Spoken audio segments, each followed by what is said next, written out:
This photograph I took in Sutton Park last summer, I think it was. Got a nice path going off into the distance, some dark trees here, little bits of light coming through. So, see how we get on with this one. Got the usual palette here. I got ultramarine, lemon yellow, Payne's grey, alizarin crimson, raw sienna, burnt umber, light red. Got the large one Ransonake, number 3 rigger, 3/4 inch flat. I use tubes of Cotman watercolours. Water jar with a nice lip to take off the excess water. The rest I wipe the hake on the tea towel to take the water off, and then we've got 15 by 11 Fabriano Watercolour Paper. Clipped to a piece of 9mm plywood with these clips here, keeps it in place while I bash away with a big brush. I'm going to start off like I normally do. Give the paper a good soaking with the large hake. This is how I stretch the paper. Soak it all over evenly to start with, and then by the time I've done the sky and the background, it's generally pretty well stretched, and then it's just a case of refixing it. You can stretch it before you start if you want to, it's entirely up to you. So once it's had a good coating of water, I'm going raw sienna, just whack it in, and then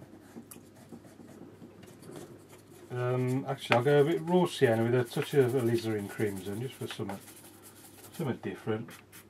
Bit of crimson, just bang that in. Just watch it, I'm just soaking up the excesses as they pools, as they gather at the bottom of the paper there. And you can always watch as it's coming down, just sort of take it away like that, just very light touch. Clean the brush, take a bit of the excess water off, don't want too wet, and I'm going to go ultramarine blue, and then just push that in from the right hand side.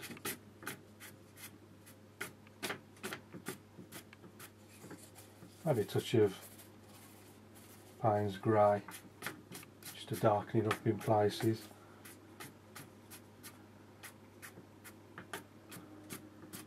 Again, just watching these pools of water accumulate at the bottom of the paper, just soaking them up with a brush, and then whenever I see it dripping down too much, just try and take it off a bit. You can even, in the darker areas, if you want to, get a piece of tissue and just dab out a few little clouds, just a few clouds here and there.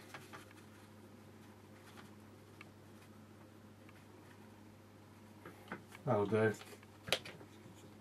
Next is the background trees, right up on the horizon line, so I haven't bothered cleaning the brush. I'm going raw sienna, ultramarine, and then about a third of the way up, just popping them in.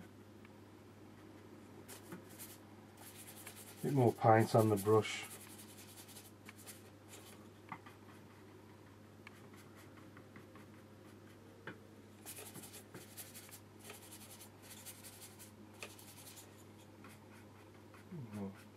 Trying to vary the height as well as I go along, trying keep it more interesting than just one uniform flat height, just makes it look a bit boring.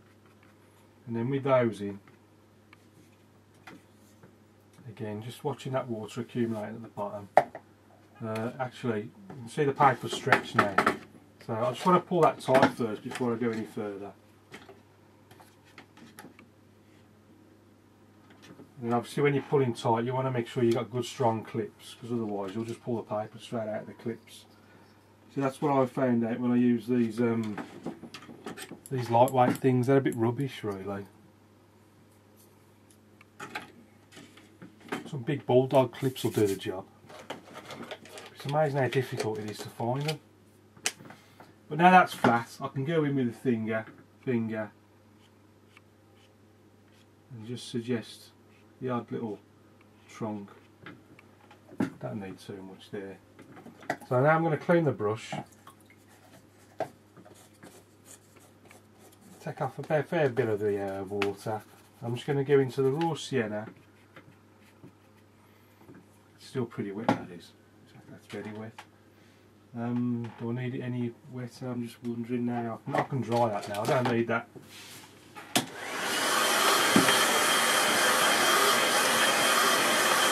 So I like to keep it wet while I'm doing the background because it helps it get nice and soft. It sort of blends into the distance. Once you start coming into the foreground, I prefer to have it drier.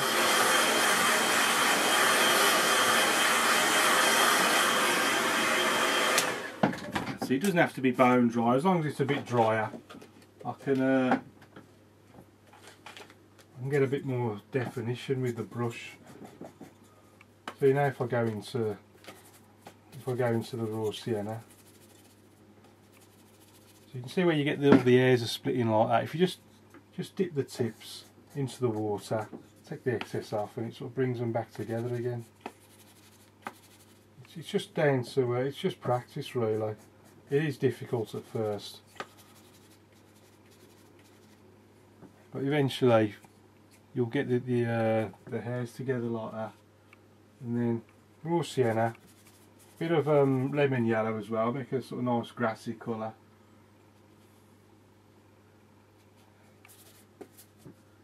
And then just going to bring that down, maybe a touch of burnt umber as well. Burnt umber. If you want to darken it, I don't go into the paint grey, I'll go into the ultramarine. Just a touch of ultramarine. And it darkens it nicely.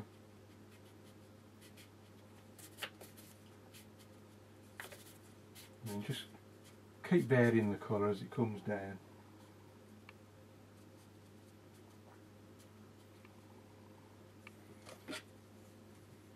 And now what I'm going to do next, before I go any further, I'm just going to put this path in so I can see where I'm working, what I'm working with. So I'm going light red, ultramarine, don't want it too wet.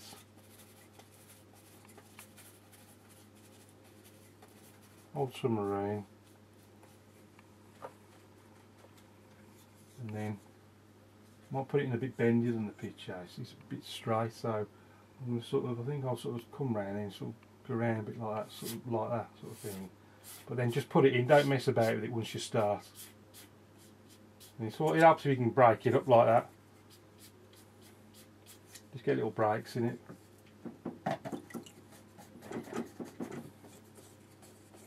So,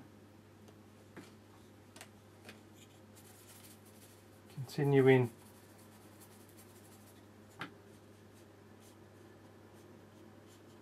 down there, and that's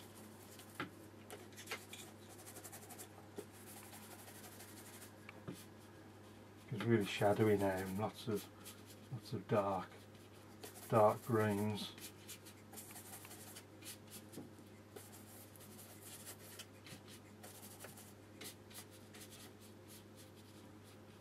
Added a bit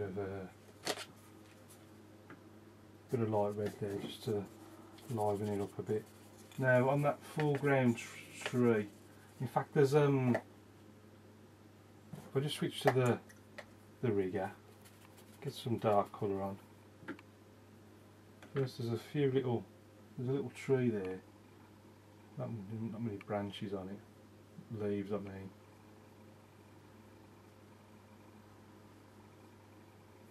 That'll do.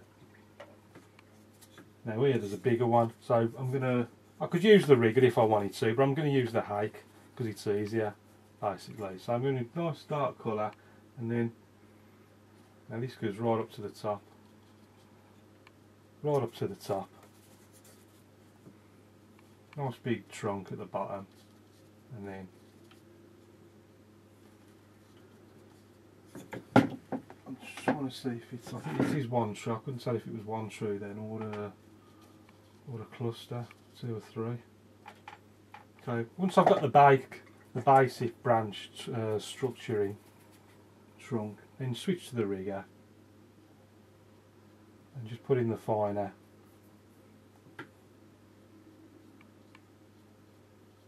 kind of branches and twigs and all that stuff. Bend a few around like that.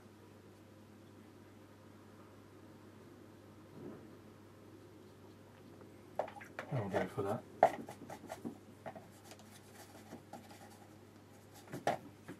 Now on the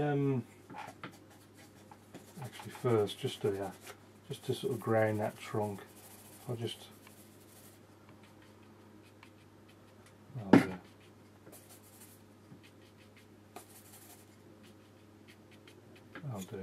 Maybe just flick a few bits of grass there. Now on the left hand side we've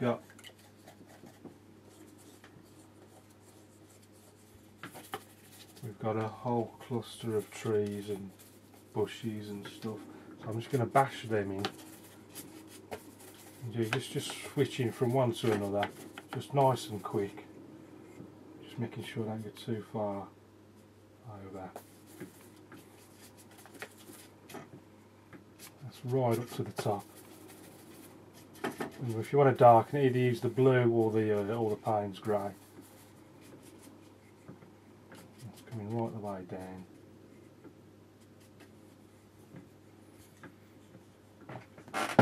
You see the bit of light catching some of the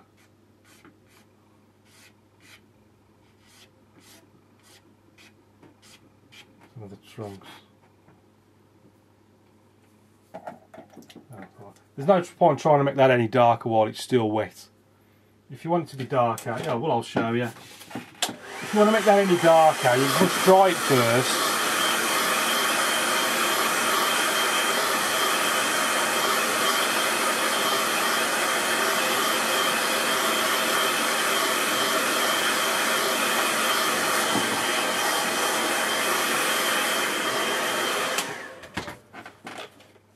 Dry it first and then back into the paint. I'm going to go with some, there's a few green leaves on here now, so I don't want too much water. I'm doing lemon yellow and Payne's grey, nice sort of dark green. And you can see how it gets nice and dark now.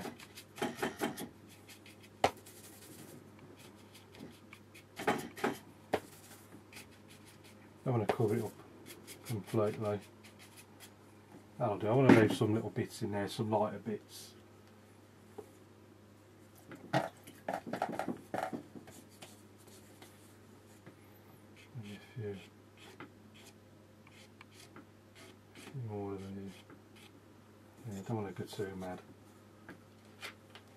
Now on the ground, I've got some lighter areas on the ground. Right across, bit of green,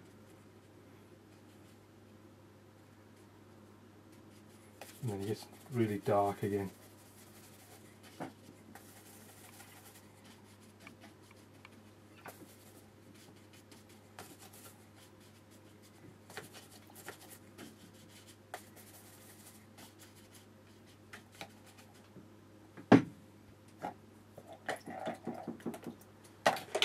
Give it a little quick dry.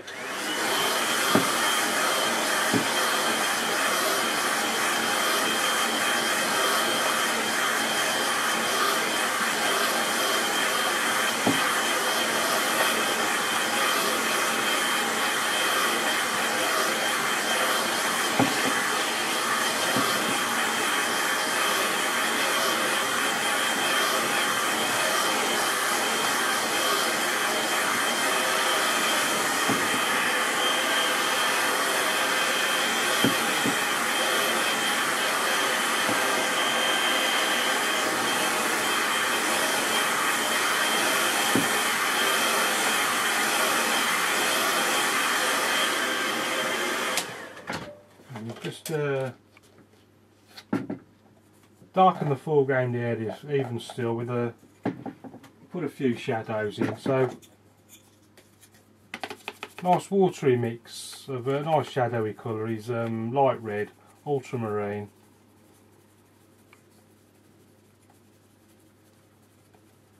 You want a fair bit of watering because you don't want it you don't want to put it on too heavy. And you can just sort of put these, see these shadow colours. You want it nice and watery, and then it's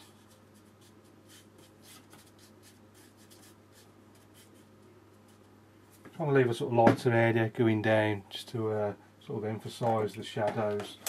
Give that a quick dry.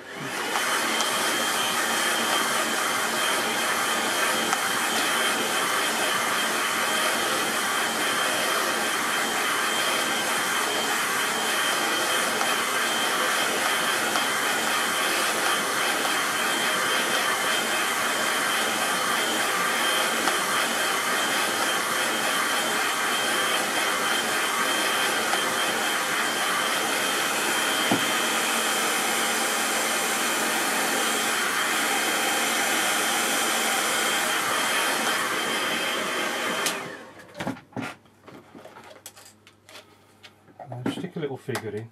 You'll see a little figure in the drawing, in the photograph. So I'm just gonna, I might stick with that shadowy colour.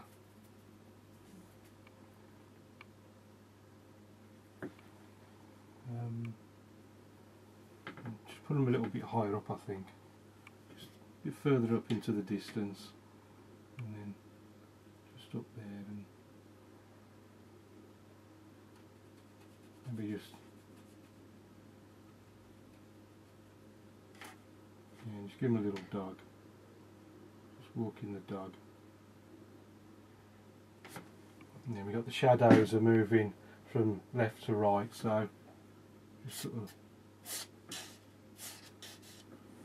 pull a quick shadow down, and then a couple of birds. Another one over there. I think that one's just about finished, I think. Top signature. You can't see that. A bit darker.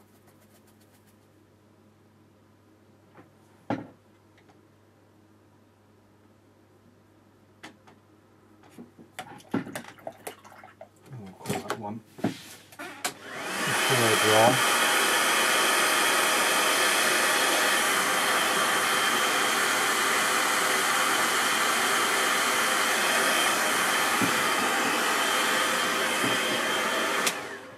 Call that one finished.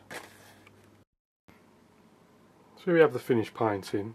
Let's just have a quick look at the photograph again. You see the scene's dominated by this sort of foreground shadowy area. It covers almost all of it.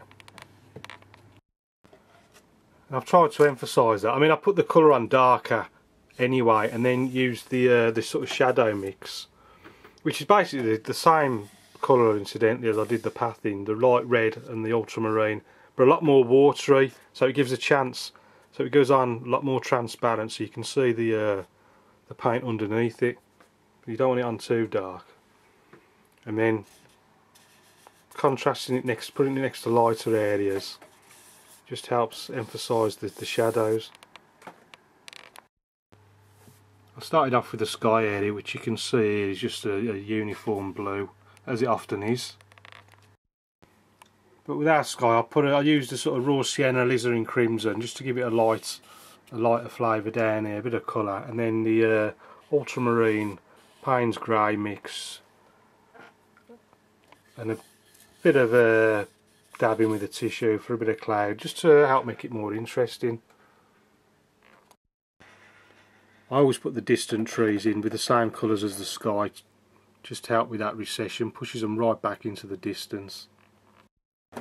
On the right hand side of the image you can see these two trees, a smaller one and then a larger foreground one that goes right off the top. Now the further one I just put in very simply with the rigger brush, and then because you could use a rigger brush if you want, but I find it a lot easier to use a hake, and then just put the finer branches in with the rigger.